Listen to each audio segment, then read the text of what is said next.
मेरा नाम है शहनाज अख्तर। मेरा नाम शहनाज अख्तर। और बहुत सारे लोग कंफ्यूज हैं कि ये मुस्लिम नाम है, मुस्लिम नाम। तो ऐसा नहीं है, ये मुस्लिम नाम नहीं है, ये किसी भी धर्म का नाम नहीं है। ये शहनाज अख्तर जो नाम है ये फारसी नाम है।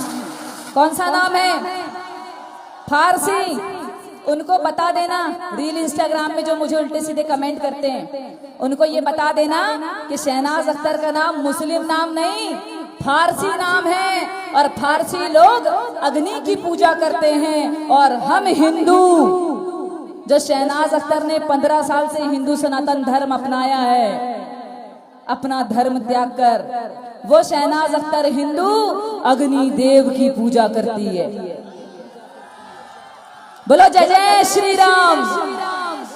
अब ये बात भी वायरल कर देना ताकि अंधों की आंख से पर्दा उठ जाए। हेलो।